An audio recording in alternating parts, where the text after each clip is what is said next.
بسم اللہ الرحمن الرحیم۔ کہ نبی کریم صلی اللہ علیہ وآلہ وسلم مدینے کے ایک بلند مکان پر چڑھے، پھر فرمایا، کیا تم لوگ بھی دیکھ رہے ہو جو میں دیکھ رہا ہوں کہ ان قریب تمہارے گھروں میں فتنے اس طرح برس رہے ہوں گے جیسے بارش برستی ہے۔ نبی کریم صلی اللہ علیہ وآلہ وسلم نے فرمایا، راستوں پر بیٹھنے سے بچو۔ صحابہ نے عرض کیا کہ ہم تو وہاں بیٹھنے پر مجبور ہیں، وہی ہمارے بیٹھنے کی جگہ ہوتی ہے کہ جہاں ہم باتیں کرتے ہیں۔ اس پر آپ نے فرمایا کہ اگر وہاں بیٹھنے کی مجبوری ہی ہے تو راستے کا حق بھی ادا کیا کرو۔ صحابہ نے پوچھا، اور راستے کا حق کیا ہے؟ آپ صلی اللہ علیہ وآلہ وسلم نے فرمایا، نگاہ نیچی رکھنا، کسی کو ایذا دینے سے بچنا، سلام کا جواب دینا، اچھی باتوں کے لیے لوگوں کا حکم کرنا اور بری باتوں سے روکنا۔ رسول کریم صلی اللہ علیہ وآلہ وسلم نے فرمایا، کوئی شخص اپنے پڑوسی کو اپنی دیوار میں کھوٹی گاڑنے سے نہ روکے۔ پھر ابو ہریرہ رضی اللہ تعالیٰ عنہ کہا کرتے تھے، یہ کیا بات ہے کہ میں تمہیں اس سے منہ پھیرنے والا پاتا ہوں؟ قسم اللہ کی، میں تو اس حدیث کا تمہارے سامنے برابر اعلان کرتا ہی رہوں گا۔ عبداللہ بن عمر رضی اللہ تعالیٰ عنہ نے کہا، نبی کریم صلی اللہ علیہ وسلم نے فرمایا، جس شخص نے ناحق کسی زمین کا تھوڑا سا حصہ بھی لیا تو قیامت کے دن اسے 7 زمینوں تک دھنسایا جائے گا۔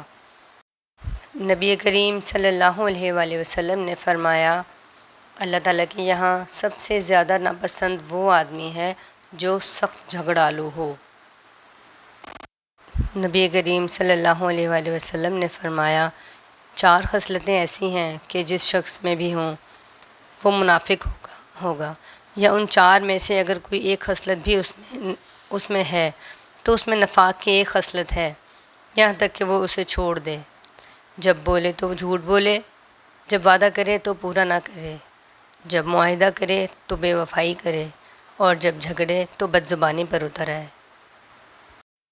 رسول اللہ صلی اللہ علیہ وآلہ وسلم نے فرمایا، جو شخص اپنی روزی میں کشادگی چاہتا ہو یا عمر کی درازی چاہتا ہو تو اسے چاہیے کہ صلہ رحمی کرے۔ رسول اللہ صلی اللہ علیہ وآلہ وسلم نے فرمایا، جس نے کوئی جھوٹی قسم جان بوجھ کر کھائی تاکہ کسی مسلمان کا مال ناجائز طور پر حاصل کر لے، تو وہ اللہ تعالیٰ کے سامنے اس حالت میں حاضر ہوگا کہ اللہ پاک اس پر نہایت ہی غضبناک ہوگا۔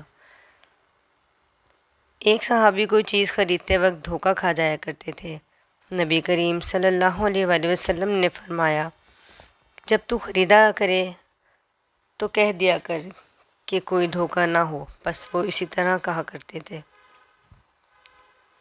آپ صلی اللہ علیہ وآلہ وسلم نے فرمایا، جو شخص لکڑی کا گٹھا اپنی پیٹھ پر لاد کر لائے وہ اس سے بہتر ہے جو کسی کے سامنے ہاتھ پھیلائے اور وہ اسے کچھ دے یا نہ دے۔ آپ نے فرمایا، انسان کی سب سے بہتر روزی وہ ہے جو اس نے اپنے ہاتھوں سے کمائی، اور اللہ تعالیٰ کے نبی حضرت داؤد علیہ السلام بھی اپنے ہاتھ سے کام کر کے روزی کمایا کرتے تھے۔ نبی صلی اللہ علیہ وآلہ وسلم نے فرمایا، اگر عورت اپنے شوہر کی کمائی اس کی اجازت کے بغیر بھی اللہ کے راستے میں خرچ کرتی ہے تو اسے آدھا ثواب ملتا رہے گا۔